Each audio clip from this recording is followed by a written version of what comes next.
In this quiero destacar context, especialmente un I compromiso wish histórico to de mi highlight país my country's con el historic sistema commitment to multilateral de the mantenimiento de multilateral la paz. peacekeeping system. En los últimos 35 años, In the last y de manera 35 years, and ininterrumpida, without Uruguay ha interruption, desplegado Uruguay bataciones en has diversas deployed operaciones battalions to de various paz de las United Naciones Nations Unidas. peace operations. A tal punto hemos asumido esta tarea, we've taken on this role que to nos hemos such an convertido en el extent that principal we've país de become the América leading Latina country in y el Latin segundo America per and the cápita a second nivel per capita mundial worldwide en in contribuir a este tipo contributing de to misiones.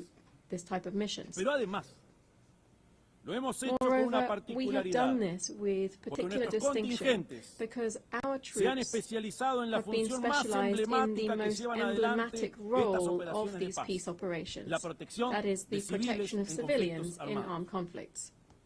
Bien saben las naciones que integran The esta nations asamblea represented que in mi this pequeño assembly país are está well muy lejos de aware that my small caracterizarse por su country is poderío very militar far from o standing su out for its predominio military económico. might or its economic dominance. Y es allí, paradojalmente, And it is there, paradoxically, that nuestra our fortaleza. strength lies. Porque somos incapaces Because we are de incapable estorbar a nadie.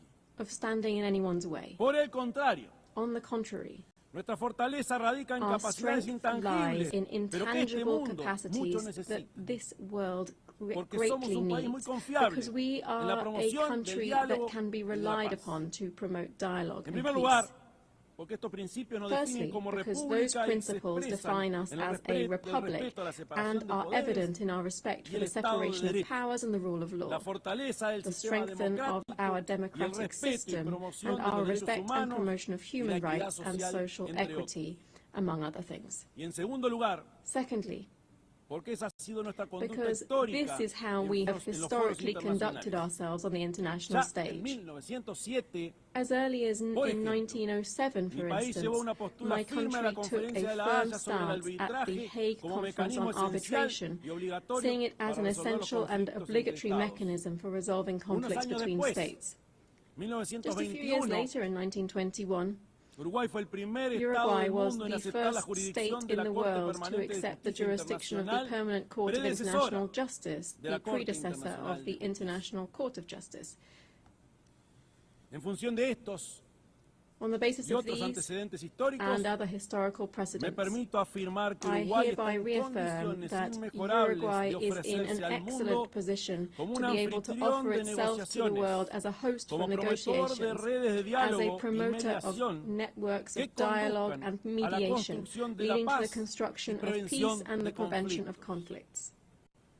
Créanme que Believe estamos me, preparados we are para este reto cada vez más prepared for urgente, this para ever este reto more cada vez más urgent necesario. and necessary challenge. Entre otras razones, Among other reasons, porque aprendimos, because we have como learned, dijo el presidente de mi país, as my country's José Mujica, former president José que la Pepe tolerancia Mujica said, es el that fundamento tolerance para is poder the vivir en foundation paz. for peaceful Muchas gracias. coexistence. Thank you.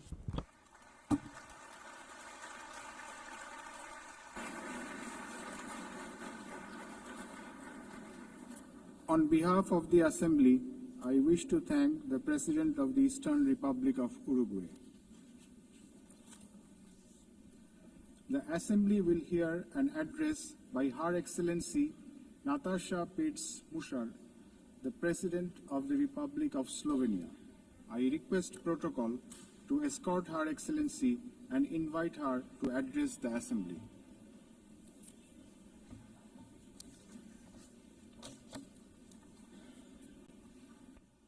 Madam President, please accept my warmest congratulations on your election at this historic 80th anniversary of the United Nations.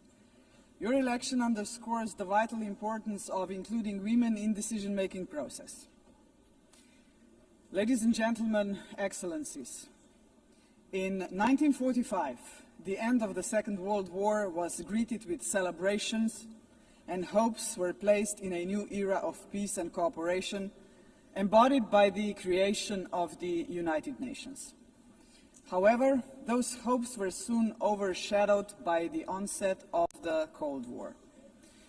When it ended in 1991, we once again dared to believe that this would pave the way to the vision of lasting peace, security and cooperation as enshrined in the UN Charter. Sadly, that vision has not materialized. In fact, the situation has worsened, and here is why.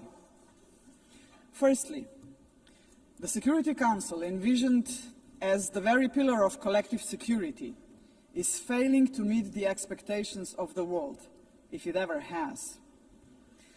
The Permanent Five were supposed to be role models for the rest of the world working for peace. Some work in their own interests instead. Secondly, the promise of the Sustainable Development Goals is faltering. Progress is lagging, and with cuts in development assistance, millions of the world's poorest are pushed further away from the access to even the most basic services. Thirdly, international law appears to stand at the precipice of irrelevance. The independence of elected international judges, the integrity of human rights institutions, personal security of human rights defenders, and the authority of this organization are under siege. Fourthly, the Genocide Convention risks becoming a relic of the past. Some states have put the International Criminal Court to its greatest challenge ever. Its prosecutors, whose only duty is the pursuit of justice, and its judges, whose responsibility is to uphold the law, our international law, now face sanctions and intimidation. As if the states that sanction them would prefer to shield the alleged perpetrators of atrocities rather than confront the truth and help deliver justice. Fifthly, the landmark opinion of the International Court of Justice affirming that international law obliges states to prevent harming the climate already feels obsolete. And finally, states are withdrawing from the Paris Climate Agreement, from the Ottawa Treaty, and from the UN agencies, or simply cutting their finances. Each such act chips away at the support for multilateralism, a system designed not for the powerful few, but for the benefit of all of us. Madam President, how are we to explain these trends to our electorates, to our people, and above all, to our children? Shall we tell them that this is the new normal, that might makes right, that the strong may seize what they want, because they can, that they can kill with impunity, because they can, that they may pollute, wage wars, and trample on international law, just because they can? Are we prepared to look our children in the eyes and say, this is the world you will inherit and there is nothing we can do about it? With the adoption of the Pact for the Future last year, we have charted a path toward a stronger, more forward-looking United Nations. But we must now create the conditions to fulfill our commitments. One way forward is to establish a permanent advocacy network to give the Pact unconditional, sustained political support.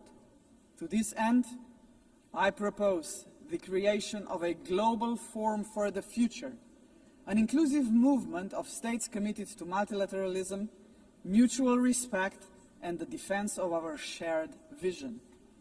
A movement determined to stand up for the Pact and drive its implementation at every level. As states consider how to implement the Pact for the Future, some solutions may be seen as inconvenient today, but in the long run, ladies and gentlemen, they are not optional. They are systemically necessary. The first example is the reform of the Security Council. We all recognize that it is the principal organ entrusted with the maintenance of international peace and security.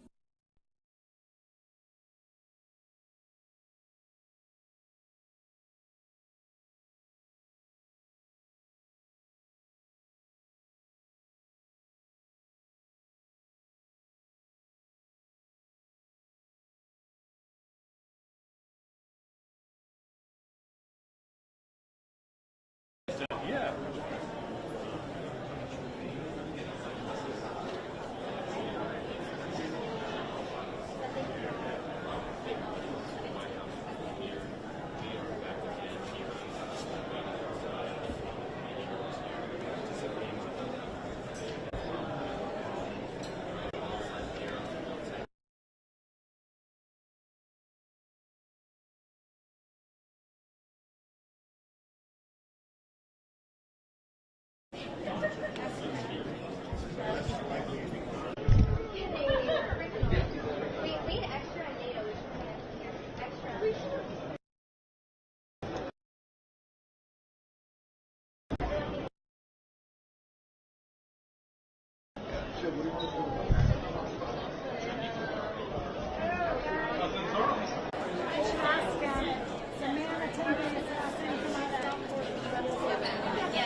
Dropping bags over here. Just want pictures they can send them.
I did kill Trump at his golf course last summer. Just stabbed himself in the court. I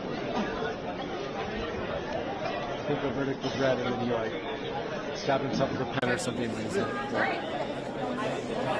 Probably be it. It's like giving himself a tricky out of it.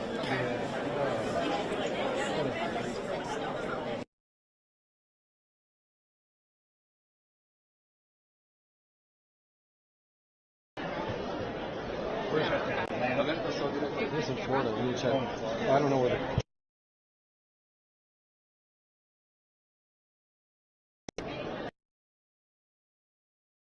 Fort Pierce, Florida. I've been there.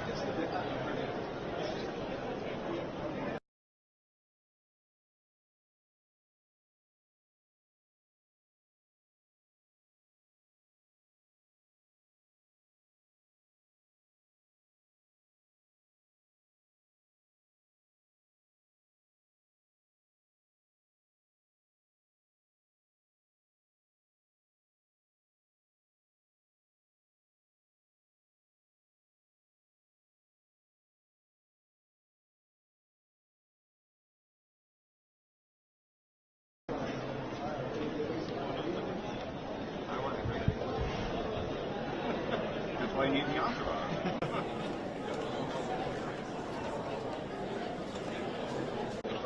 That's why one acquires an entourage.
Ryan, whatever, the guy that tried to because there was an outburst right after the jury read the verdict.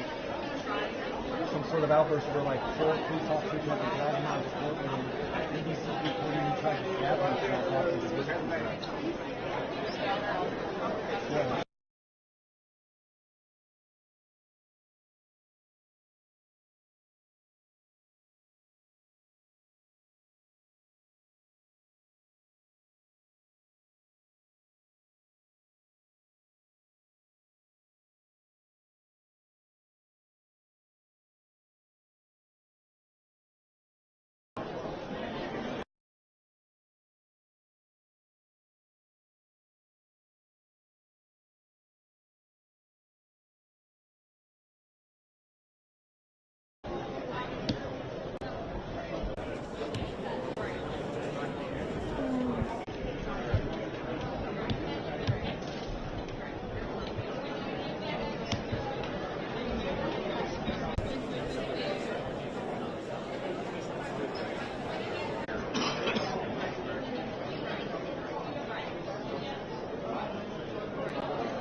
Our reporter in the courtroom says that he was led back in after some time and that he didn't have blood on him or anything. So I don't know if they stopped him when he was trying to do something like that. So I checked with my editor.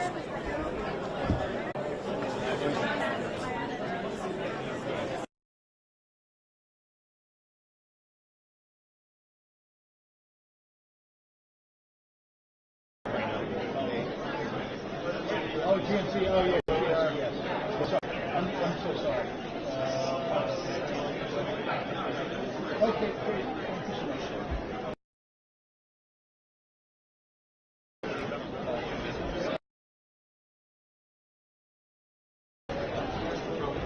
I know. Should get going to traffic. अपना बारी जाना है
что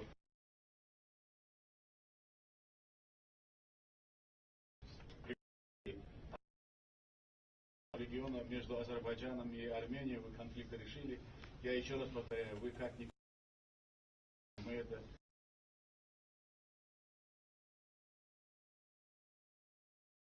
выполняется и будут выполняться.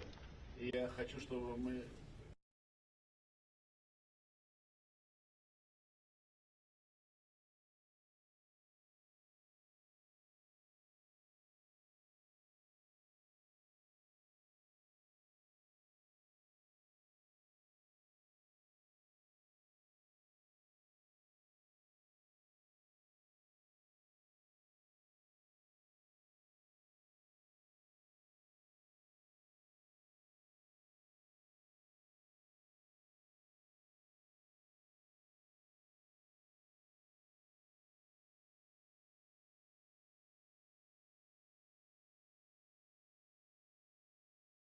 and then you act, of course. You promised that we will have a meeting today, and we're now having it, so thank you for that. Besides, you were able to stop 7 conflicts all over the world, and we know that. One of them is very close in our region, and it's Azerbaijan and Armenian war, so thank you for that as well. Right. And you are a great inspiration for us, and everything that we were able to agree upon is being implemented already. Thank you very much for this dialogue, and we will be continuously working together on the program that we were able to sign up for.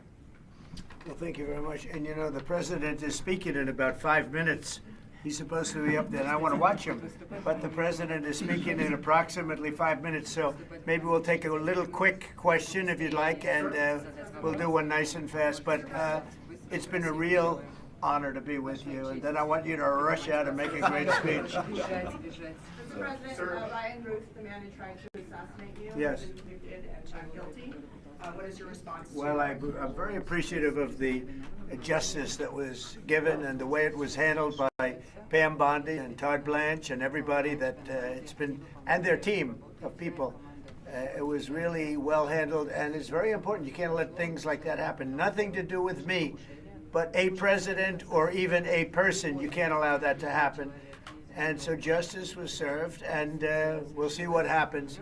But I very much appreciate the judge and jury and everybody on that. It was so professionally handled, and it's a great honor. Great honor. Mr. President, you're meeting with Muslim and Arab leaders this afternoon to discuss a post-war plan for Gaza. Can you tell us a little bit about that? It's going to be a big meeting. It's a very important meeting. But right now I have an important meeting too, because he purchased billions of dollars worth of our equipment, and we do make the best.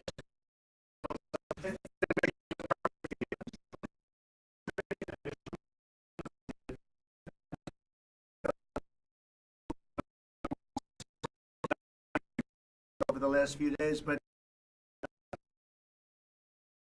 the relationship, he and I have met before, and the relationship is really great. He's a highly respected man and leader. Let me see. Oh. 218-24-19 миллиардов, 25 105 миллиардов долларов. 105 million US dollars. 105 million, that's not bad. That's worth a 5-minute meeting, right? Do you agree? Look at all the nice, look. Tractors, all sorts, $105 billion. Wow. In 2018 through 24, he did 19.4, and now he's doing $105 billion worth of purchases. That's really a great honor.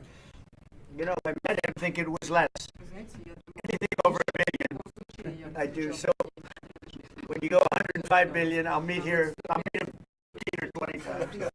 That's really great. You go up and make your great speech. Thank you so much. You.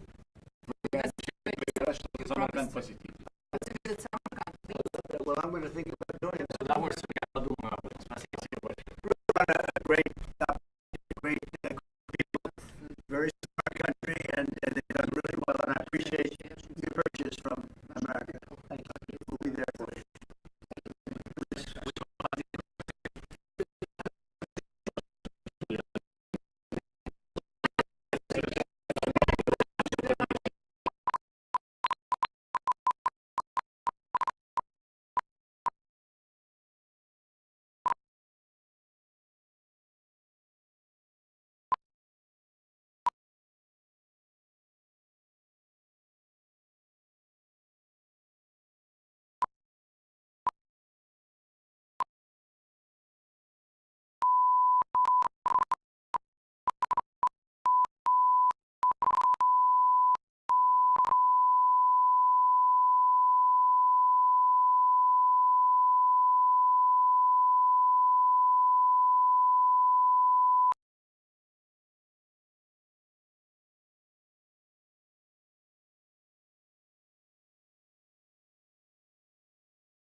It's just the writing table. I want to make sure that's we're going to definitely have.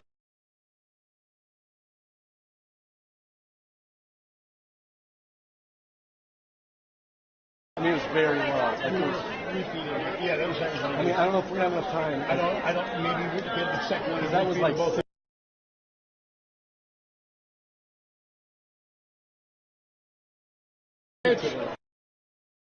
I got the rubber band for that. Right here. Okay, your bag's behind this wall. All right. Is it safe?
Well, thank you very much. It's a great honor to be with the president of Uzbekistan. He's highly respected, been there for a long time, many years, right? About like 15 or 16, that's a long time. And the only reason you can be at a country that long is when you're very smart and very competent. So I just want to thank you very much for being with us. You know, he made a big purchase of a lot of different American products, they've got plenty of money. They've got plenty of oil and plenty of money. Oil usually goes along with the money, but they've done very well as a country, and he has been a really great leader. And it's an honor to be with you again. Thank you very much. Thank you. Please. Thank you. Во-первых, большое спасибо, уважаемый господин президент, что вы говорите и делаете. Вы сказали, что мы сегодня встретимся. Вот и встречаемся. Я очень благодарен вам за это. Я поздравляю вас с такой глубокой выступлением сегодня утром на сессии Организации Объединенных Наций. Это было просто феноменально. По всем вопросам вы точки поставили.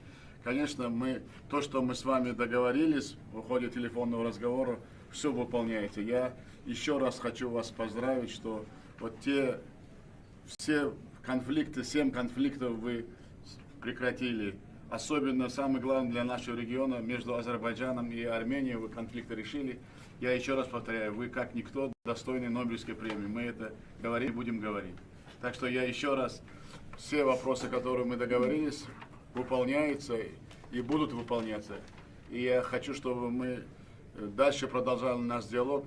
Вам большое спасибо, что вы составили такую программу, которую мы будем вместе с вами продвигать вперед. Благодарен я вам за это. Thank you very much, Mr. President. It is my great pleasure to be here, and I would like to congratulate you with the brilliant presentation today, the speech of yours today. Well, you were able to cover all the points of importance today, and I would like to congratulate you that you are really a person who can hold his word. So you act, you say something, and then you act, of course. You promised that we will have a meeting today, and we're now having it. So thank you for that. Besides, you were able to stop 7 conflicts all over the world, and we know that. One of them is very close to our region, Azerbaijan, that as well. And you are a great inspiration for us, and everything that we're able to agree upon is being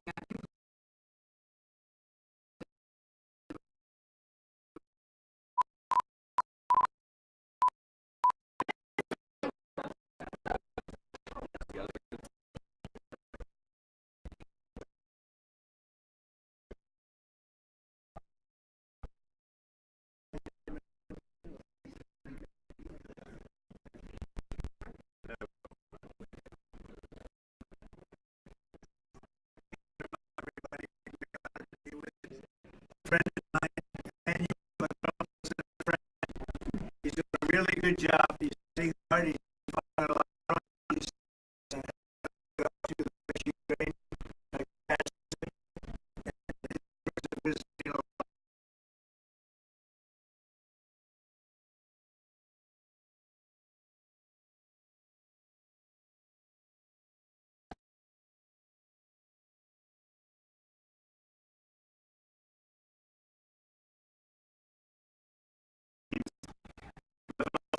Together and especially fix it. And so the message you issued at the meeting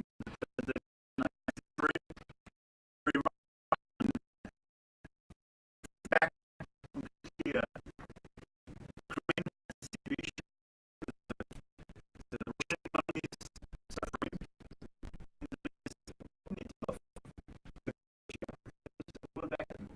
I think so. Very enthusiastic always. It's a terrible war.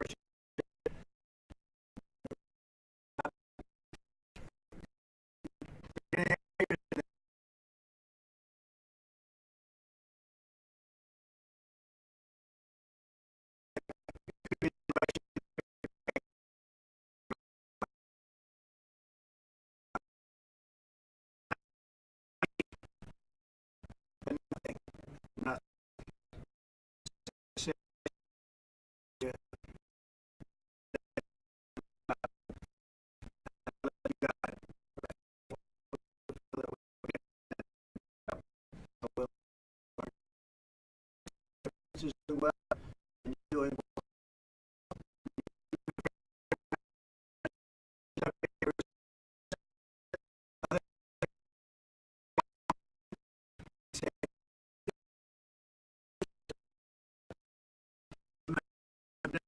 we've all good.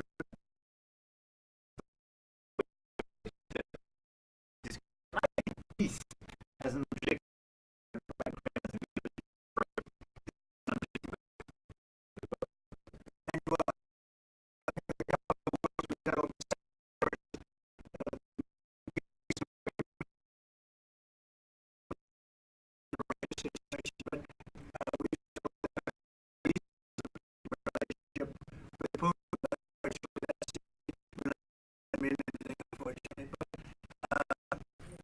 When I needed some advice and when I needed help in the country that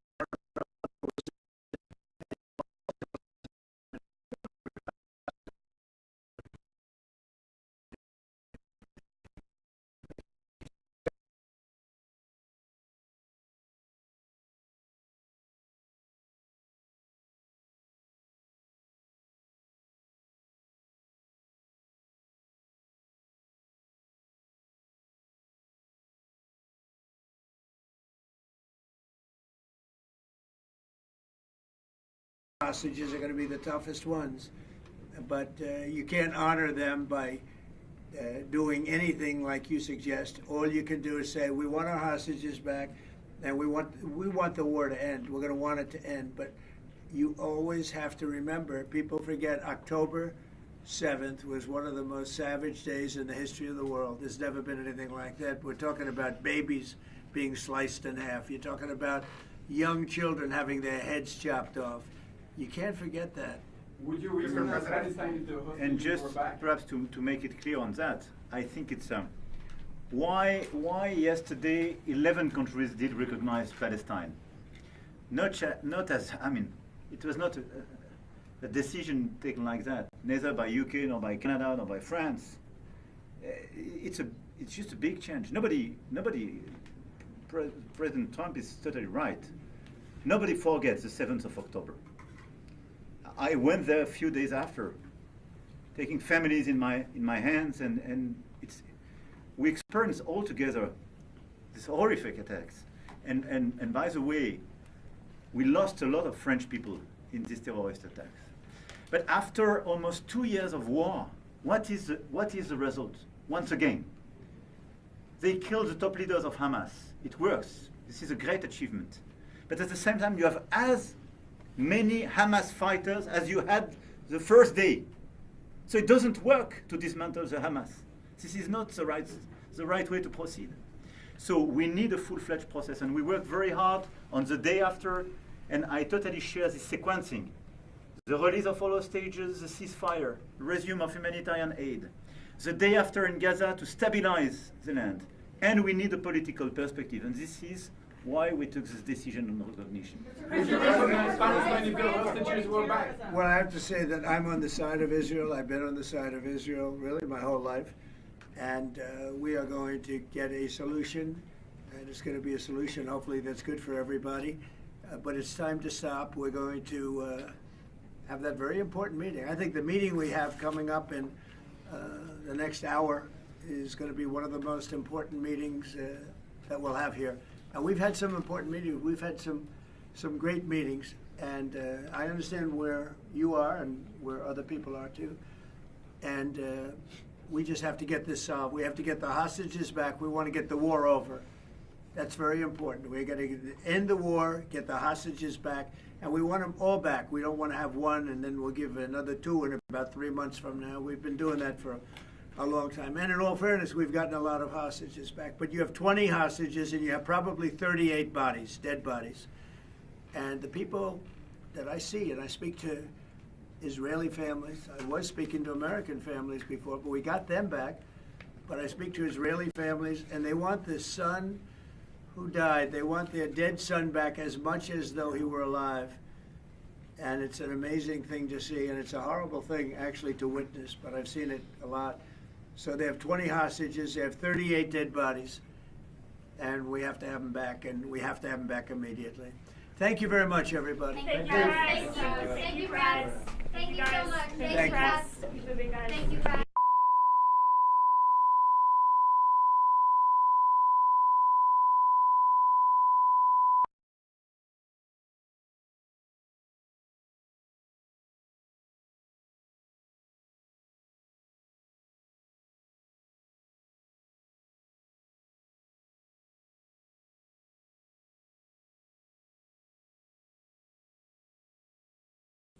the cradle of humanity. South Africa's G20 presidency is guided by the theme, equality, solidarity, and sustainability. To give full meaning to our theme of equality, solidarity, and sustainability, we have invited the G20 countries to join us in prioritizing the following areas. Firstly, in discussion to strengthen disaster resilience and response by addressing the increasing frequency and impact of climate-induced natural disasters. Secondly, to ensure that we have debt sustainability for low-income countries by crafting innovative ways to support countries to have low levels of debt to maintain economic stability.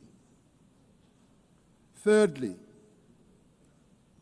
to discuss how to mobilize finance for a just energy transition by encouraging investments in renewable energy and sustainable technologies, without foregoing what we would call base load energy sources.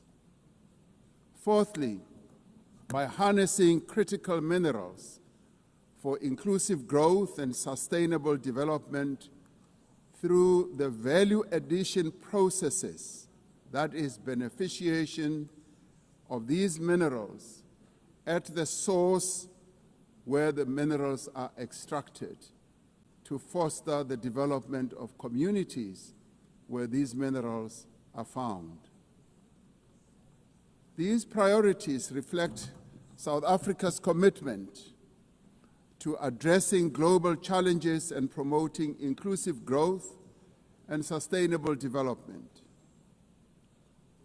Our country's G20 presidency is a significant opportunity for South Africa to advocate for Africa's development agenda and to amplify African voices in global economic governance for a continent that is irreversibly on the rise. As member states of the United Nations, we have all adopted the Sustainable Development Goals. However, many of these goals remain elusive. There are many reasons that hold many countries back from fulfilling and implementing these development goals. Some of these reasons are lack of sufficient financial resources that can finance the advance that these countries need to make to fulfill those goals. Many countries with developing economies, especially in Africa and the global South, do not have adequate capital to finance their development goals. They are indebted and are paying much more on debt servicing than they do on health and education. In fact, these countries pay much more than countries in the North for their debt. Yet through global solidarity, by having fairer lending rules, especially for several of the global South countries, we can achieve our shared commitment. Through the G20 process, we are working towards building consensus on how this problem can be tackled, including the reform of international financial institutions, particularly multilateral development banks, to better tackle global challenges that many countries face. The multilateral trading system needs to be reformed as we reconfirm that the World Trade Organization remains the only multilateral body that is capable of managing differences and coordinating positions in global trade. Trade is one of the most important instruments to mobilize domestic resources for development. It is concerning that geopolitical shocks and unprecedented trade policy volatility are destabilizing the global economy and jeopardizing a critical source of development finance. In fact, trade is now being used as a weapon against a number of countries in the world. We must redouble our efforts to strengthen the link between trade and development. Unilateral trade practices and economic cohesion have a detrimental impact on many nations. This includes the economic embargo against Cuba, which has caused untold damage to the country's economy over the years, This unfair embargo must be lifted, and we want it lifted sooner rather than later.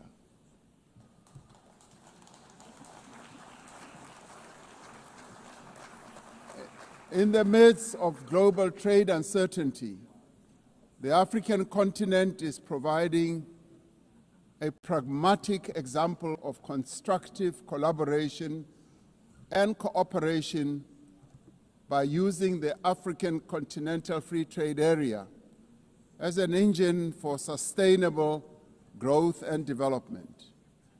This will, with commitment, become the central pillar of economic cooperation and integration for our continent. As part of the effort to build more inclusive economies, South Africa's G20 presidency has launched an extraordinary committee of independent experts on global wealth inequality. This committee, chaired by Professor Joseph Stiglitz, a Nobel laureate, will deliver the first ever report on global inequality to G20 leaders when they meet in November in Johannesburg in South Africa. Climate change is an existential threat. We are failing future generations by our inability to reduce global warming. Climate change is reversing economic growth and development gains in many countries, especially in the global south. Although Africa carries the least responsibility for climate change, many countries on the continent of Africa experience much of its harshest effects. Extreme weather events like floods and droughts are driving food insecurity, displacing populations, causing damage to infrastructure, and leading to the unnecessary loss of livelihoods.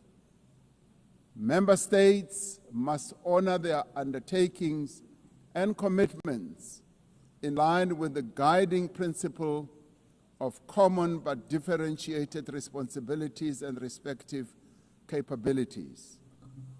The Secretary General recently reported that global military expenditure has reached historic highs, just as the world is falling behind on its core development promises. We are building weapons when we should be building social infrastructure that advance the lives of our people. We are fighting wars that cause death and destruction when we should be fighting poverty and developing the livelihoods of vulnerable people. We must act decisively to silence all the guns everywhere to realize the goal of sustainable development and global peace. And I do believe that this is an objective that is possible to reach. As we commemorate the 80th anniversary of the UN, the relevance of this institution and various multilateral processes for the maintenance of international peace and security is being willfully undermined. There is an increasing reliance on unilateral military action in contravention of international law. The United Nations Security Council has proven to be ineffective in its current form and composition in carrying out its charter mandate to maintain international peace and security. South Africa remains deeply concerned by the erosion of the credibility of the Security Council and its failures to ensure accountability and uphold international law. As the security and humanitarian situations in the Democratic Republic of the Congo, Sudan, Gaza, and elsewhere deteriorate, it is a matter of great concern that there are countries that continue to violate international law and also defy the United Nations resolutions and rulings, also from bodies like the International Court of Justice. The establishment of the Hague Group and the Madrid Group aim to reaffirm the primacy of international law, promoting accountability and ensuring support for a just peace. We cannot and should not accept that members of this organization continue willfully to violate without consequence the charter that we have all agreed to uphold. Therefore, as nations that have pledged to uphold the UN Charter, we have the ultimate responsibility to ensure and protect the rights of the Palestinian people to self-determination, consistent with the case that South Africa brought before the International Court of Justice. There is growing global consensus. There is growing global consensus that Israel is committing genocide in Gaza. Just last week, the United Nations Independent International Commission of Inquiry found that Israel is responsible for the commission of genocide in Gaza. As Palestinians continue to face genocide and famine, we have a duty to act. South Africa has acted in the interests of saving lives by insisting that the International Court of Justice should make a ruling that indeed genocide is being committed in Gaza and that it should stop. And we stand here to say it must stop.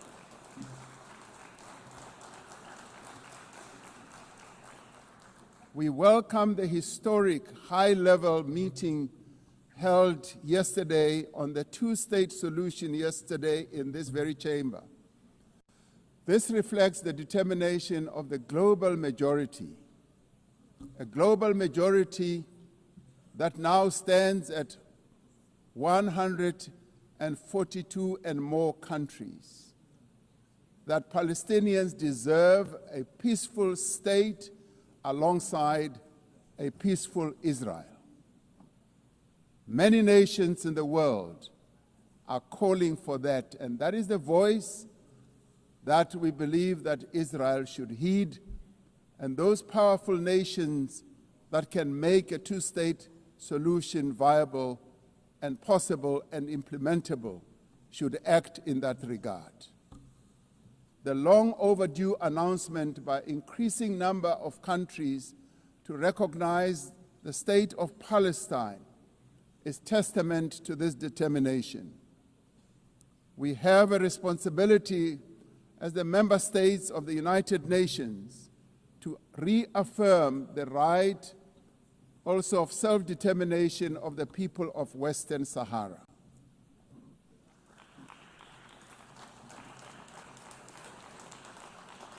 The very first resolution of the United Nations General Assembly in January of 1946 called for the elimination of atomic weapons. The resolution was passed shortly after the catastrophic use of atomic bombs on Hiroshima and Nagasaki that killed thousands of people.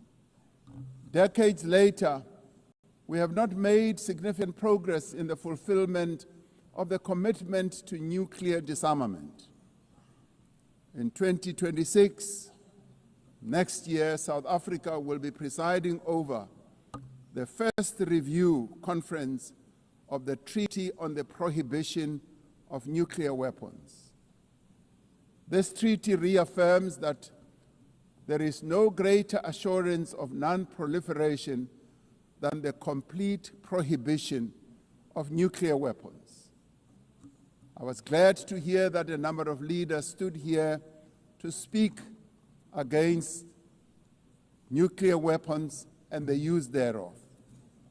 This year we celebrate the 30th anniversary of the Beijing Declaration and Platform for Action as a roadmap for the achievement of gender equality, the empowerment of the women and girls of the world. South Africa reaffirms its unwavering commitment to the empowerment of women and their full, equal, and meaningful participation in all spheres of life. Yes, we would support also the election of a female Secretary General of the United Nations. The Beijing conference milestone reminds us of our shared responsibility to advance human rights, dignity, and justice for all. We are all equal, men and women, and there is no reason that we continue to hold the women of the world backwards.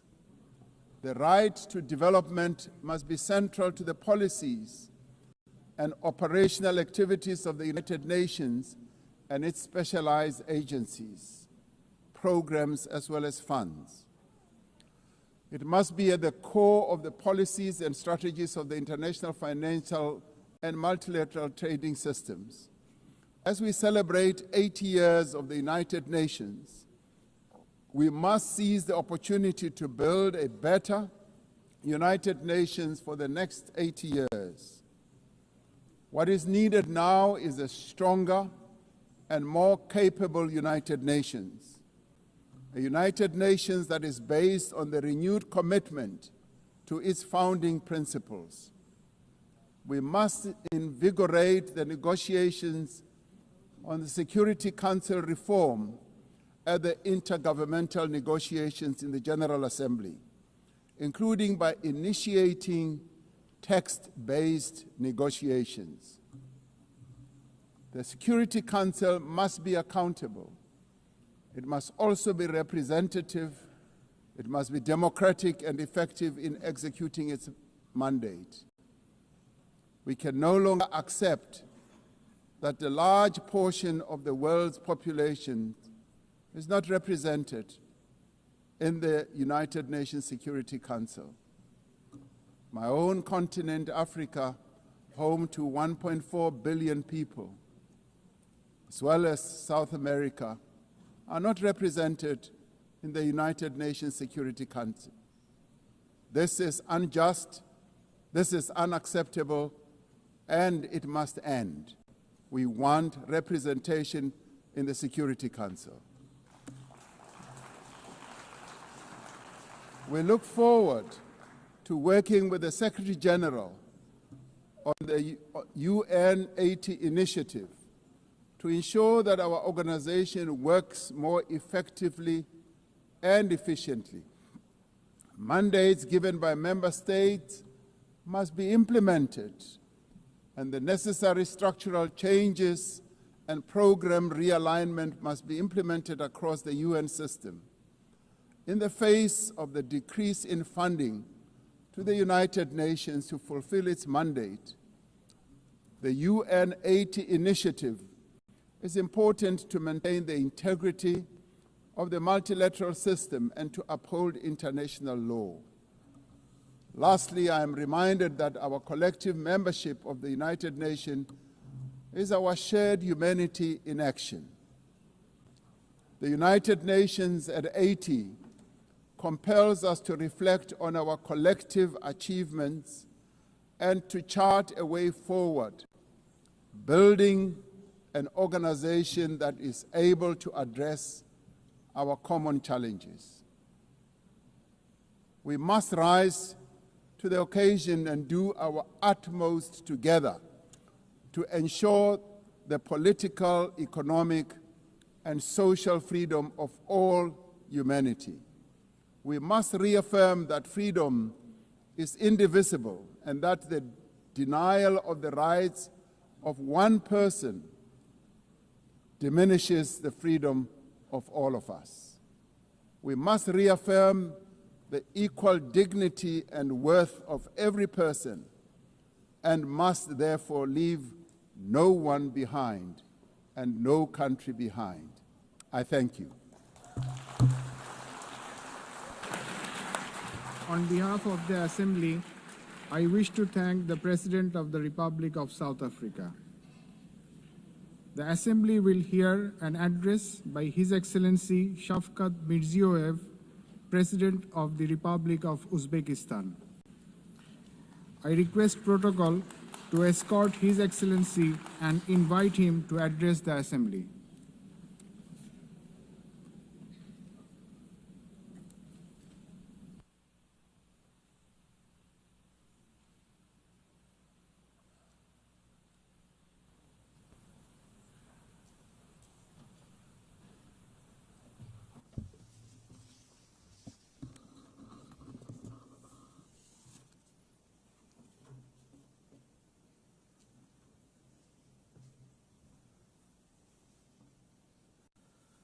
Hurmatli rais xonimlari, Distinguished Madam bosh President, kotib janoblari, Distinguished Secretary General, delegatsiya rahbarlari, xonimlar va heads of janoblar. delegations, ladies and gentlemen.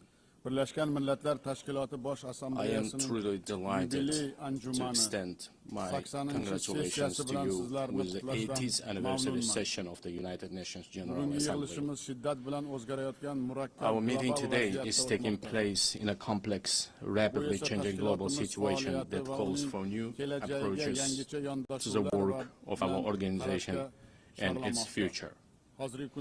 Today, across the world, the role and place of international institutions are weakening. Confrontations, conflicts, and wars are intensifying.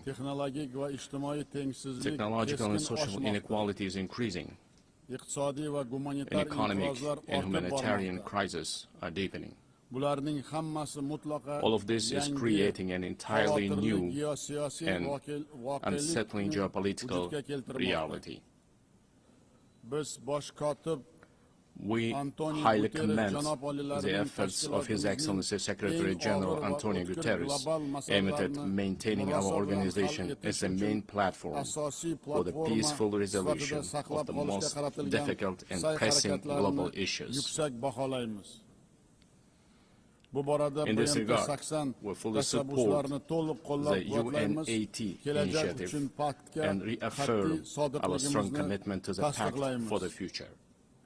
We support the transformation of the United Nations Security Council and the expansion of its membership in order to effectively address current threats and challenges and protect the interests of the developing countries.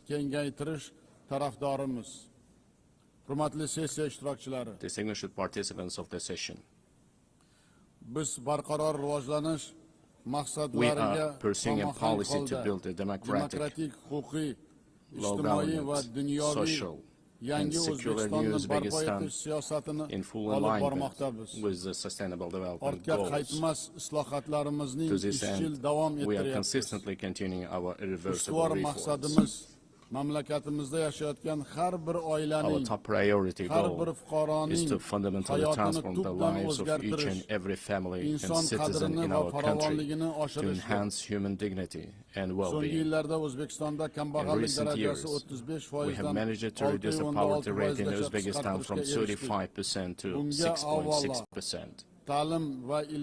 We have achieved this result primarily through the transformation of the education and science sector, establishment of innovative industries and high-tech manufacturing enterprises,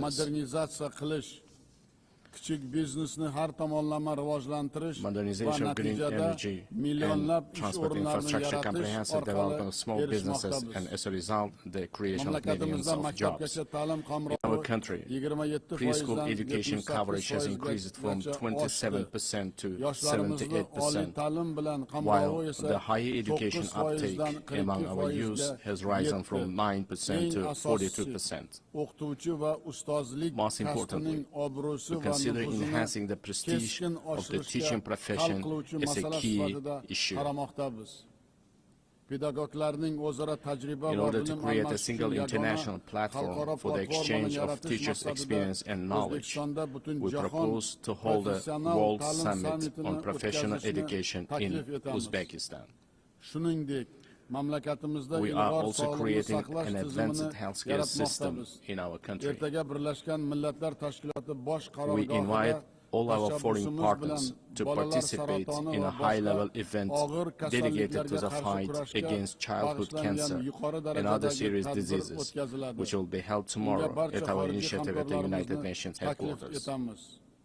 Another important area is gender policy. We aim to further strengthen the role of women in social, political, and business life of our country. We advocate for holding the Asian Women's Forum on a regular basis in our region, turning it into a permanent platform. I would like to emphasize once again, we remain committed to our obligations in achieving the Sustainable Development Goals. By the year 2030, we intend to join the ranks of upper middle income countries. To this end, we will consistently continue our open and pragmatic policy. Ladies and gentlemen, 8 years ago, from this esteemed podium, we declared our firm determination to transform Central Asia into a region of peace, good neighborliness, and partnership. Today, we can confidently declare that we have achieved this strategic goal. The era of closed borders, unresolved disputes, and conflict is in the past. In recent years, the volume of mutual trade, investments, and transportation of goods in our region has increased fivefold. We are implementing joint investment funds, cross-border trade, and industrial cooperation zones, and major infrastructure projects. We also recognize as a common achievement that the consultative meeting of the heads of the state of Central Asia had become an effective mechanism for deepening regional integration. I can confidently affirm that as of now, we are at the beginning stage of the forming a new Central Asia. Our region, thanks to its unity, stability, and distinct identity, is steadily securing a stronger position in the system of international relations as an independent actor. In order to achieve our goals, we intend to give top priority to expanding mutually beneficial ties with all our foreign partners. In this regard, together with UN structures, we propose to implement a number of new projects and programs in our region. In particular, we propose holding an international forum under the auspices of ECOSOC and UNCTAD, dedicated to the economic development of the Central Asian states, establishing a regional hub for green technologies in industry jointly with UNIDO, adopting a program on the rational use of water resources, the creation of green spaces, and the achievement of demographic resilience in our region.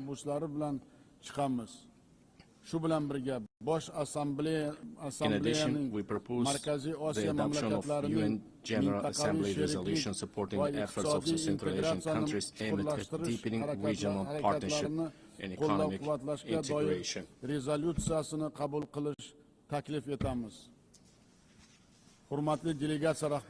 Distinguished heads of delegations, speaking about global and regional security and sustainable development, it is impossible to overlook the issue of Afghanistan.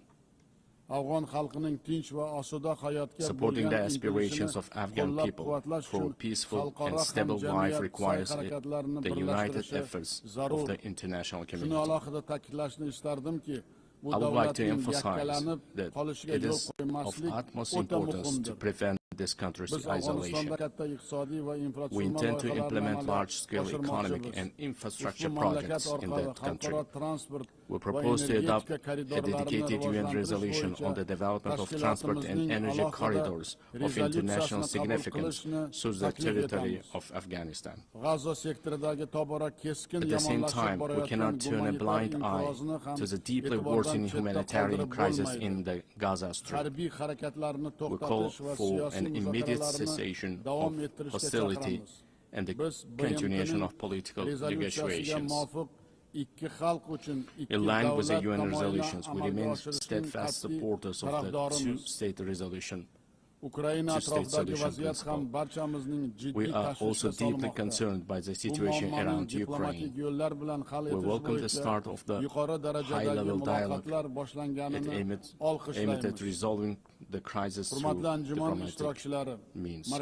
Distinguished participants of the event, effective measures are being undertaken to implement the global counterterrorism strategy in Central Asia.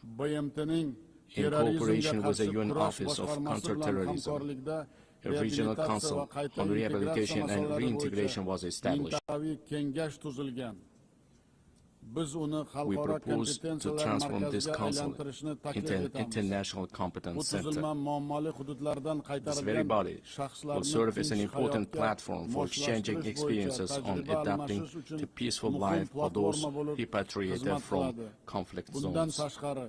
Furthermore, we stand ready to provide all the necessary conditions for the establishment of the Regional Office of Counterterrorism in Uzbekistan. Dear ladies and gentlemen, in today's world full of threats, we are witnessing how vulnerable the global transport system is. These challenges primarily have a negative impact on the stability of landlocked developing countries. It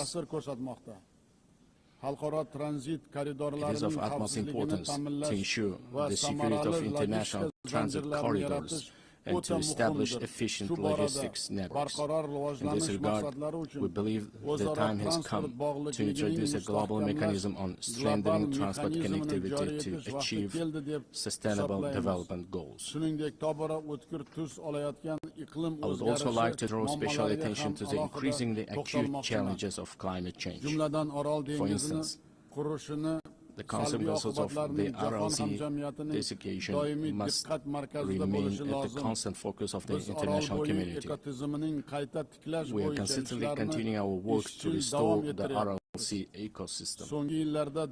In recent years, salt-tolerant desert plants have been planted on 2 million hectares of the dried seabed of RLC. By the year 2030, green cover will be created on 80% of this area. Another serious issue is the water scarcity. As of now, more than 2 billion people in the world do not have access to clean drinking water. We are planning to hold a World Forum on water saving in our country. The outcomes of this conference are expected to recognize the water crisis as a serious threat to sustainable development. We intend to adopt a special roadmap for the wide introduction of innovation technologies in a global level. Another adverse consequence of climate change is the intensifying trend of climate migration. Unfortunately, clear international mechanisms and the legal framework in this direction have not yet been created. We advocate for the adoption of the Global Pact for a broad international partnership and coordinated policy on this serious issue. Dear participants of the meeting,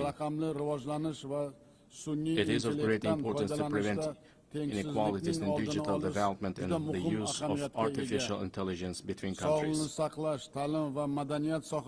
propose to create an international cooperation mechanism aimed at the gratis exchange of practical solutions and models of artificial intelligence in healthcare, education, and culture. I would like to emphasize another priority issue. Our future, the destiny, and the prosperity of the world are in the hands of the younger generation. It is our urgent task to instill in the hearts and minds of our sons and daughters the most noble ideas, such as peace, humanism, and friendship, mutual trust, and respect. In this regard, we put forward the proposal to establish the World Youth Movement for Peace and to locate its headquarters in Uzbekistan. We are consistently implementing a policy of tolerance in our society. At the same time, we will actively continue our efforts to deeply study the ideas of Islamic enlightenment and promote them to the world. In the coming months, we will open the Center of Islamic Civilization, which is unique for our wider region. We intend to hold a special presentation at the United Nations of the rich spiritual and scientific heritage of our great ancestors, thinkers and scholars such as Imam Bukhari, Imam Tirmizi, and Imam Maturidi. Dear ladies and gentlemen, the new Uzbekistan is a supporter of mutual solidarity, open dialogue, and close partnership with all countries. We are always ready to contribute to strengthening dialogue among peoples, cultures, and civilizations, and to achieving universal human goals.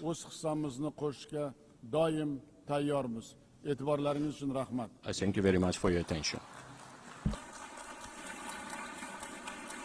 On behalf of the Assembly, I wish to thank the President of the Republic of Uzbekistan.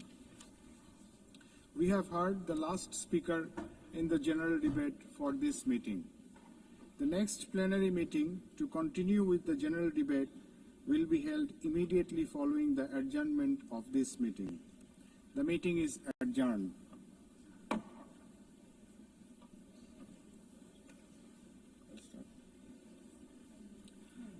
The fifth plenary meeting of the General Assembly is called to order. The Assembly will hear an address by His Excellency Hurelsuk Ukna, President of Mongolia. I request protocol to escort His Excellency and invite him to address the Assembly.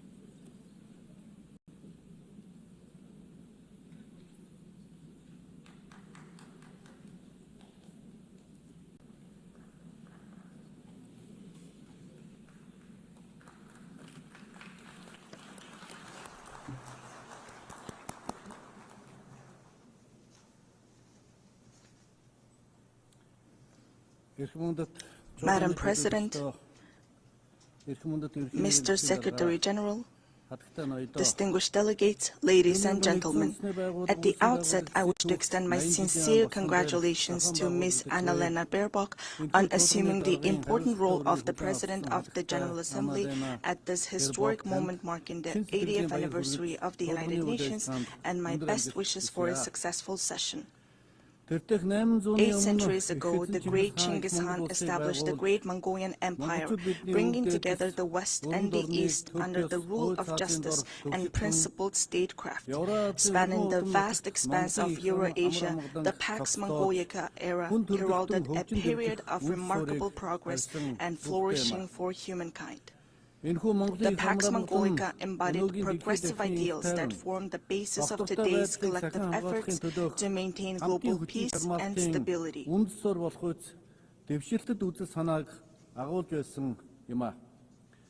Then, 8 decades ago, when the dust and ashes of the World War had not cleared yet and humanity had not healed yet from fear and anxiety, the United Nations, a great family of nations, rose to prominence as a guarantor of world peace and security and a sanctuary of hope and trust.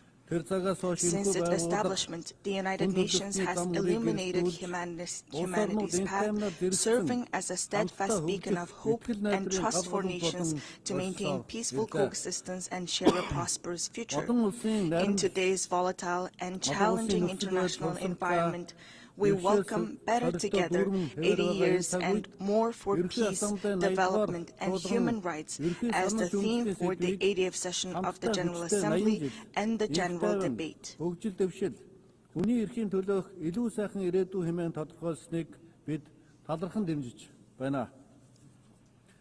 Indeed, this theme calls upon us to assess and reflect upon the United Nations' achievements and challenges over the past 80 years, further strengthen its work in accordance with the United Nations Charter and the principles of international law, and combine our collective voices and efforts in pursuit of concrete and tangible outcomes.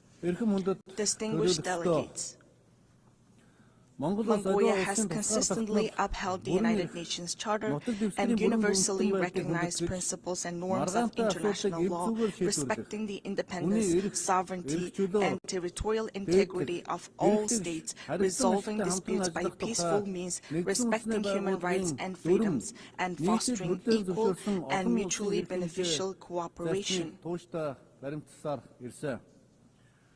Since becoming a full-fledged member of the United Nations in 1961, Mongolia has steadfastly supported the organization's efforts to strengthen international peace and security.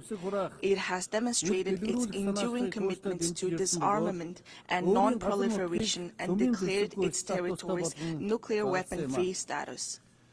Furthermore, Mongolia has actively collaborated with the United Nations at all levels, including establishing a dialogue mechanism in Northeast Asia, participating in the United Nations peacekeeping operations, and putting forward various proposals and initiatives in the areas of socio-economic development, environment, and climate change to advance the implementation of development policy and goals.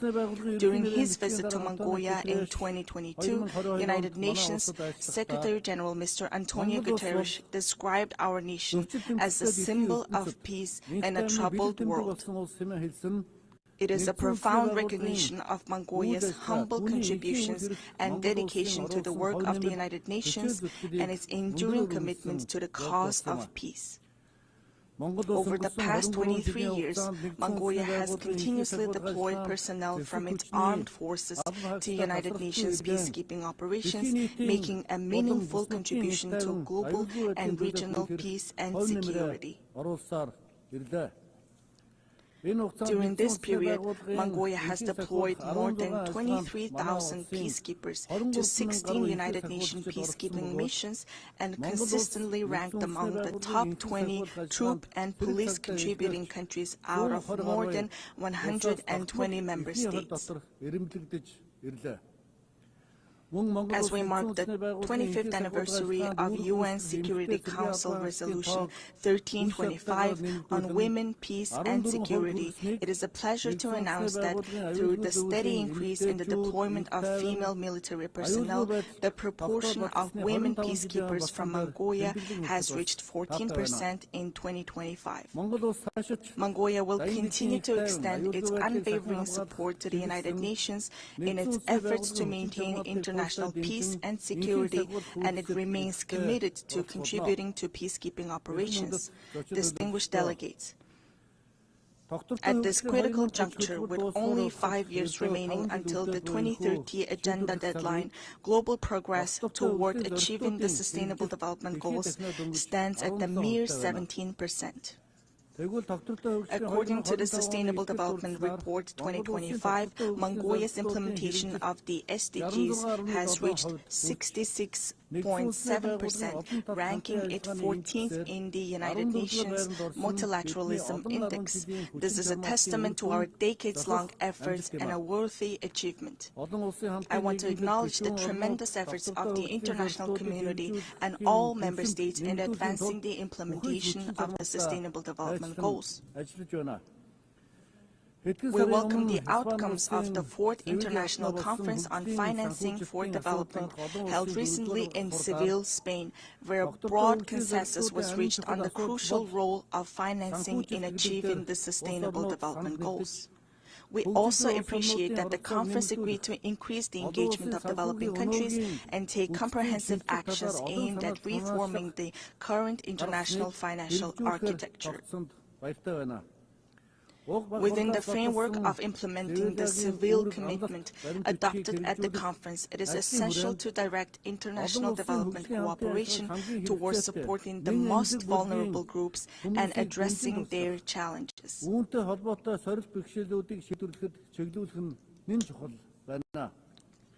It is my pleasure to note that Mongolia has been playing an active role within the United Nations in advocating the interests of landlocked developing countries, in raising awareness of their special needs and unique circumstances, and closely collaborating with them to ensure their voices are heard on the global stage.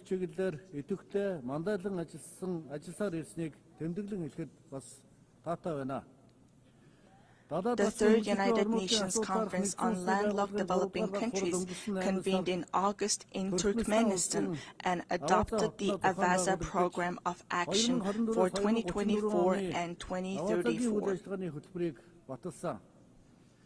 Landlocked developing countries have long faced trade and economic development challenges due to their geographic location. Member states have committed to implementing the program to advance the development of landlocked developing countries over the next decade and bring positive improvements to the livelihoods of more than 600 million people living in these countries. To ensure the effective implementation of the Avaza Program of Action, it is crucial for landlocked developing countries to align their national development plans with the program while mobilizing all available resources to strengthen regional integration and cooperation. Furthermore, we call upon the international community, financial institutions, and development partners to provide concrete support and cooperation with landlocked developing countries. Distinguished delegates, Mother Earth is our one and only home. However, as a result of humanity's careless behavior towards the environment, Mother Earth, with her very existence under threat, is sending a distress call like a patient in critical condition. If we do not take resolute action to preserve our Mother Earth now, she will inevitably find her own way to survive, with or without us. Since ancient times, we Mongols have believed that all beneath the sky is alive. We have revered mountains, rivers, plants, and animals, understanding that the harmony of the earth and the living world is inseparably intertwined with humanity's inner life and conscious actions. 2 millennia ago, the great Han Modon of the Huns, the Mongols' ancestors, proclaimed that the very foundation of the state is the land. Thus, UNESCO recognized this time-honored tradition of revering nature by inscribing the Mongolian traditional ritual of worshipping sacred sites on the last of the intangible cultural heritage in need of urgent safeguarding. We Mongols are a people blessed with the beautiful tradition of living in harmony with Mother Nature, preserving her pristine purity, and nurturing our children from an early age with the mindset and spirit to cherish her. Accordingly, the United Nations General Assembly resolution entitled 800 Years of Mongolian Statehood, adopted in 2005, highly appreciated the contribution of Mongols to humankind's history and recognized the ever-increasing significance and relevance of a culture of living in harmony with nature, which is inherent in nomadic civilization in today's world.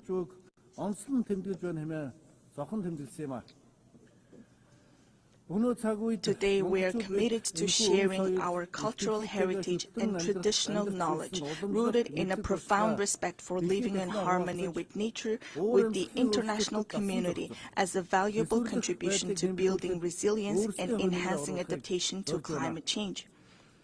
In 2026, Mongolia will host the 17th session of the Conference of the Parties to the United Nations Convention to Combat Desertification and observe the International Year of Rangelands and Pastoralists. In this spirit, our country, in partnership with the United Nations, spearheads the international 10-year Rangeland Flagship Initiative.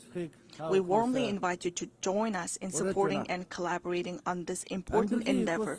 Mongolian people say, the source of life is water, and the source of water is tree. Access to safe drinking water is declining worldwide, with 3.6 billion people currently affected by water scarcity. Therefore, it is imperative for countries to implement integrated management of land and water resources in a coordinated manner and to place special emphasis on preventing water scarcity. I cordially invite you all to participate at the highest level with broad participation in the 17th session of the Conference of the Party to the United Nations Convention to Combat Desertification, scheduled from August 17 to 28, 2026 in Ulaanbaatar. This conference seeks comprehensive solutions to adapt to climate change, protect and enhance water resources, and combat desertification and land degradation. Distinguished delegates, from the moment of birth, we Mongols have grown up on horseback, carrying our glory across the world on noble steeds and contributing to the writing of humanity's proud and enduring history. We Mongols are a nation steeped in a unique cultural heritage. We honor our noble horse in our state emblem, craft our state flag with the mane and tail hair of our swift steeds, and the souls of people around the world are spellbound by the haunting melody of horse fiddle known as the morning horn. Since ancient times, horses have been integral to human livelihoods, culture, and civilization. With the goal of preserving and safeguarding cultural heritage and traditions associated with horses and highlighting their enduring role in humankind's livelihoods, Mongolia proposed a resolution to designate July 11th as World Horse Day. This resolution was adopted during the plenary meeting of the 79th session of the United Nations General Assembly on June 3, 2025. On this occasion, I would like to extend my deepest gratitude on behalf of the horse-loving people of Mongolia to all UN member states for their support in adopting this resolution to designate and observe World Horse Day on the day of Mongolia's National Nadam Festival, which is also inscribed on UNESCO's representative list of the intangible cultural heritage of humanity. Distinguished delegates, this year, countries around the world are assessing the progress made over the past 30 years since the adoption of the Copenhagen Declaration on Social Development and the Beijing Declaration and Platform for Action. Mongolia has undertaken a broad range of policies and activities to advance the social development goals outlined in these milestone documents, related legal frameworks, and the 2030 Agenda for Sustainable Development. These efforts have focused on poverty reduction, promoting social equality and inclusion, supporting families, children, and youth, and protecting the rights of the elderly and persons with disabilities. Among these efforts, the state policy on gender equality aims to ensure equal rights, opportunities, and treatment for both men and women, while actively preventing and eliminating gender-based discrimination.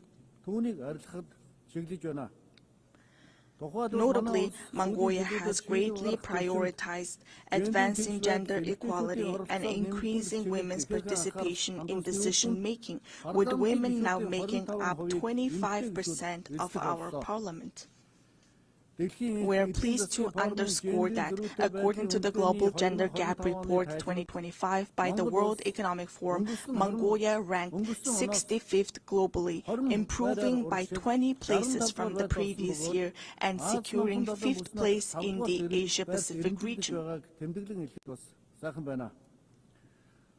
In recent years, Mongolia has regularly hosted international events dedicated to women and gender equality, including the International Conference on Strengthening the Role of Women in Peacekeeping in 2022, the Female Foreign Ministers Meeting in 2023, and the World Women's Forum in 2024 in cooperation with the United Nations. Last month, we successfully hosted the World Women Entrepreneurs Forum under the theme Inspire, Impact, Invest in Ulaanbaatar. I wish to extend my heartfelt gratitude to all countries that supported and participated in the forum. Mongolia will continue to serve as a strong bridge of partnership, cooperation, and solidarity in advancing women's leadership and participation at all levels of social and political life.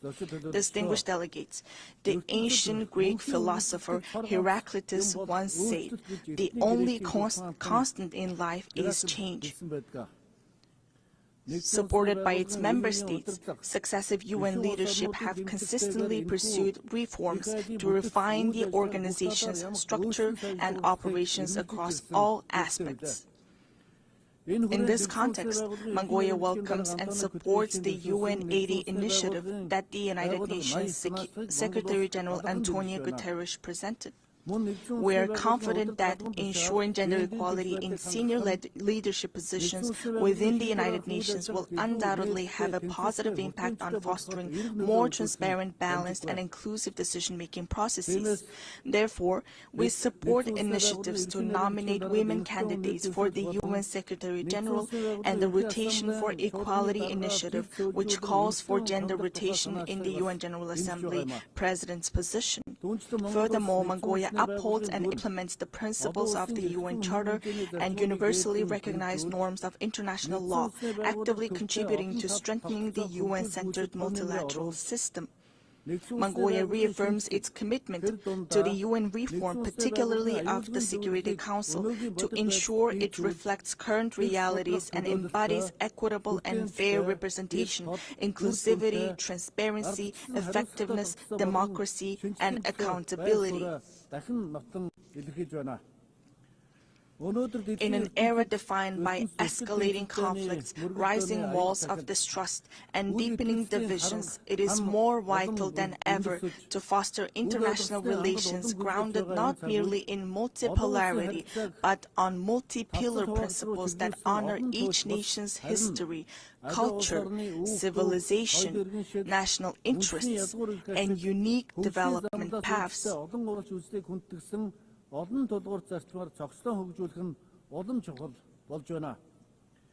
The United Nations was established 80 years ago with the noble goals of saving humanity from the scourge of war and maintaining international peace and security. The United Nations, the cornerstone for the peaceful and harmonious coexistence among nations, must be reinforced and empowered through strong multi-pillar principles that ensure equal rights and balanced influence. Therefore, let us reflect solemnly on whether the mission entrusted to the United Nations 8 decades ago has been fully realized, and let all member states join hands in a shared commitment to revitalize the organization into a powerful institution strong enough to usher in Pax Globalica, a lasting world peace, by embodying the ideals of the Pax Mongolica, which laid the foundation for peaceful coexistence among nations and human progress 8 centuries ago. At this pivotal moment, as we commemorate the historic 80th anniversary of the United Nations, I would like to emphasize the growing importance of its role in fostering mutual understanding, trust, and respect among nations, as well as in advancing peace, stability, development, and the vision of a world free from war.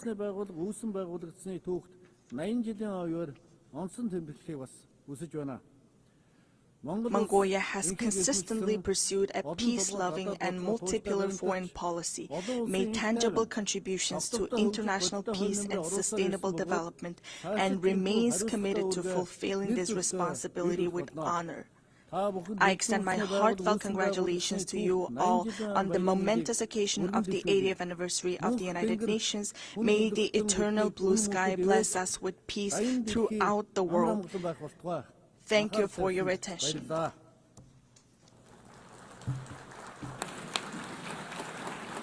On behalf of the Assembly, I wish to thank the President of Mongolia.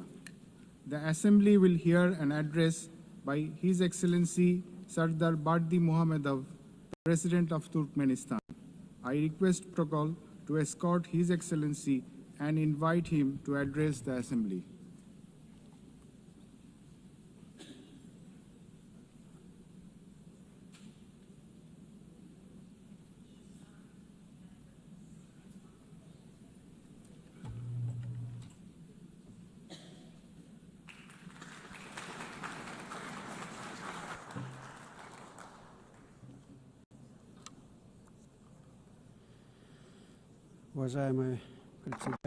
Distinguished Mr. President, distinguished heads and members of delegations, ladies and gentlemen, first of all, allow me to congratulate you on the opening of the 80th session of the United Nations General Assembly and to wish you a productive session. I would like to congratulate Ms. Annalena Baerbock on her election as President of the General Assembly and wish her every success. I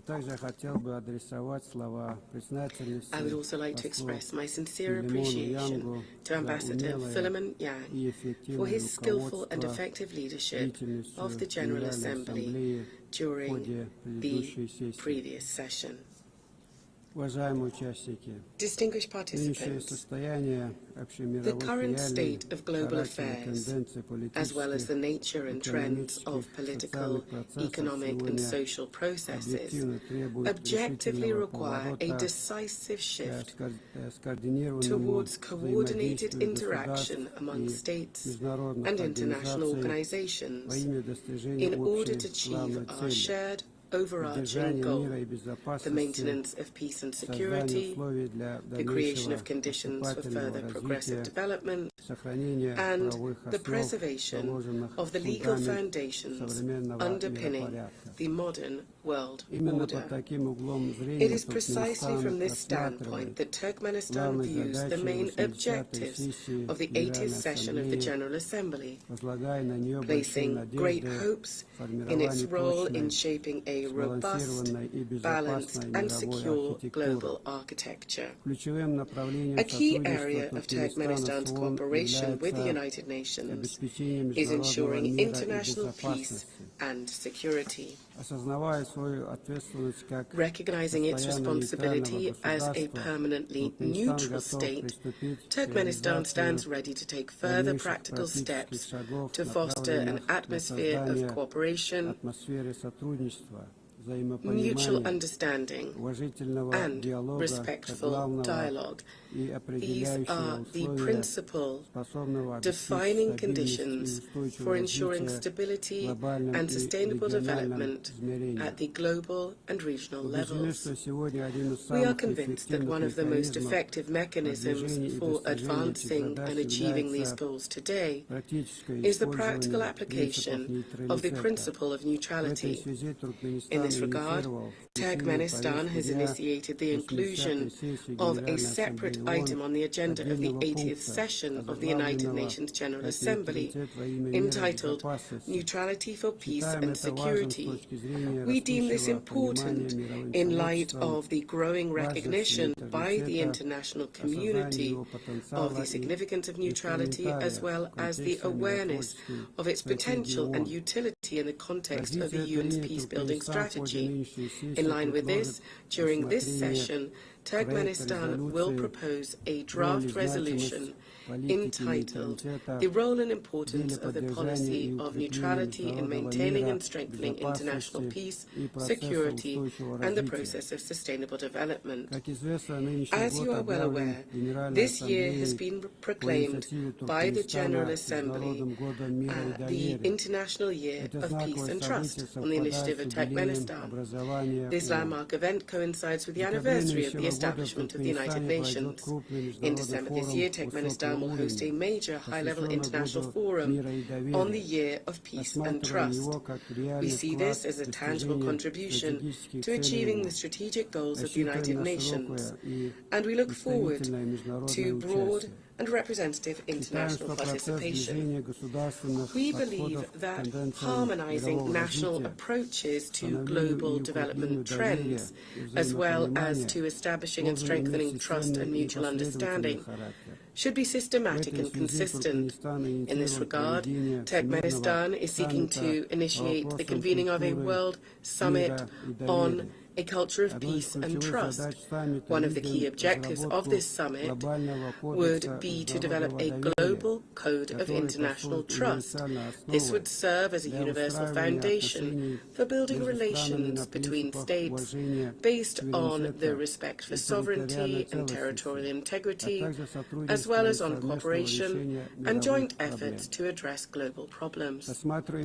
We believe that ensuring universal peace and mutual understanding is inseparable from the civilizational aspects of modern development and from the need to preserve and foster cultural and spiritual ties. In this context, Central Asia, which for centuries has played a clear role as a bridge spanning the civilizations of East and West, is now called upon to revive its historic mission to become a space for dialogue, cooperation and the convergence of values and worldviews. Therefore, during this session, Turkmenistan will propose, in cooperation with the United Nations, an international forum to be held entitled Central Asia, a Space of Peaceful Coexistence. Countries of the region will participate, as well as other interested states and international institutions. Turkmenistan will also submit a draft resolution to the General Assembly on proclaiming an International Day of Mediation. This would emphasize the importance of diplomacy and neutral platforms in preventing and resolving conflicts. One of our country's priorities remains our active involvement in implementing the Sustainable Development Goals and in strengthening cooperation in key areas such as transport and energy. As Turkmenistan is one of the centers of multilateral dialogue on these issues, we will continue to contribute to establishing a fair, balanced, and inclusive international development system. During this session, Turkmenistan will initiate the proclamation of a United Nations Decade for Sustainable Transport for the period 2026-2035 and will submit the relevant draft resolution. We are convinced that this will help to consolidate the efforts of the international community in developing transport corridors, enhancing their sustainability and ensuring accessibility for all countries. Our country will also submit a draft resolution to the General Assembly entitled The Key Role of Reliable and Stable Energy Connectivity in Ensuring Sustainable Development. At present, one of the priority issues on the development agenda is the digital transformation. We are convinced that this transformation must be balanced. It must reflect the realities and legitimate interests of all states, including the developing world, and also must be free from politicization and bias. In this regard, Turkmenistan intends to put forward an initiative to establish a world platform on digital integration. This is to be based on the principles of equality, trust, and on preventing the use of information and communication technologies to harm peace, security, and sustainable development. During the 80th session, Turkmenistan will continue its work on environmental and climate issues.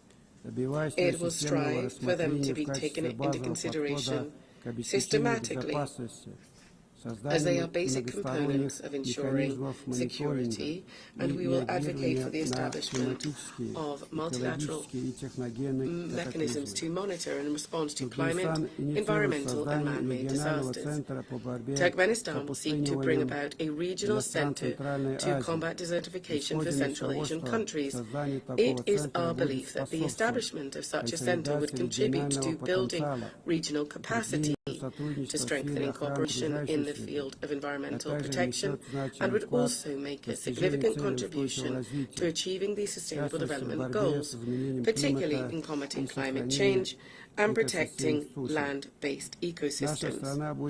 Our country will promote the Caspian Environmental Initiative, proposed at the 78th session of the United Nations General Assembly, which is intended to become an international platform to serve the Caspian Sea ecosystem. An important step in this direction is the Caspian Environmental Forum, which we propose holding in 2026.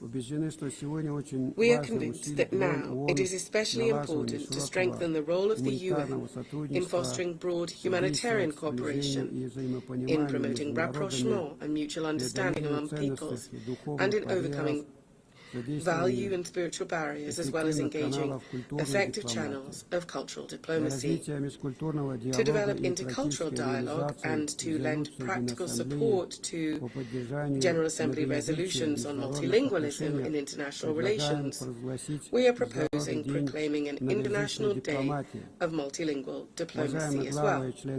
Distinguished heads and members of delegations, all of Turkmenistan's international initiatives and actions are always measured against and aligned with the UN Charter and its founding documents, as well as with its long-term goals. It is no coincidence that we always emphasize that cooperation with the UN is a strategic priority for Turkmenistan. We say this with the conviction that the UN is the only international organization endowed with universal legitimacy. In this regard, it must remain the guarantor of peace and development and be the backbone of global security and stability. Turkmenistan will continue to advocate consistently for strengthening the central role of the UN in international affairs.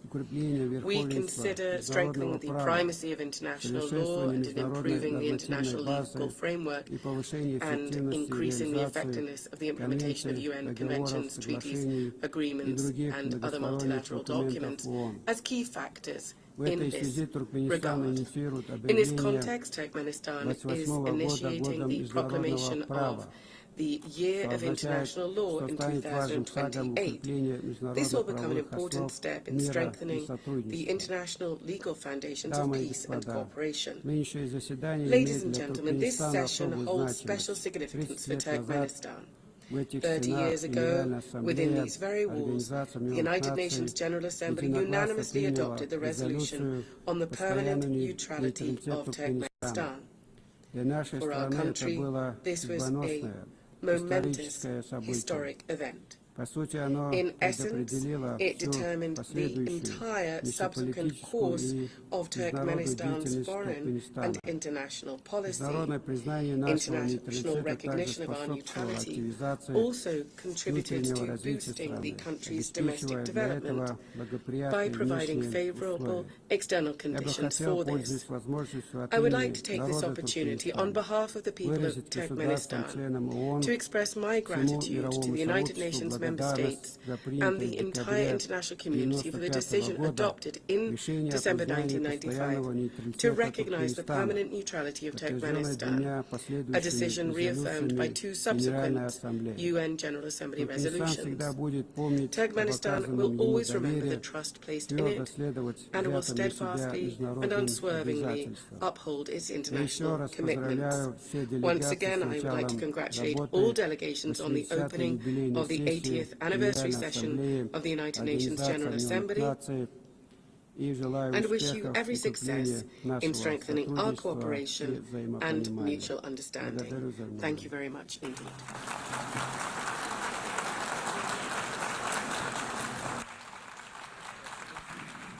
On behalf of the Assembly, I wish to thank the President of Turkmenistan. The Assembly will hear an address by His Excellency Gabriel Boric Font, President of the Republic of Chile. I request protocol to escort His Excellency and invite him to address the Assembly.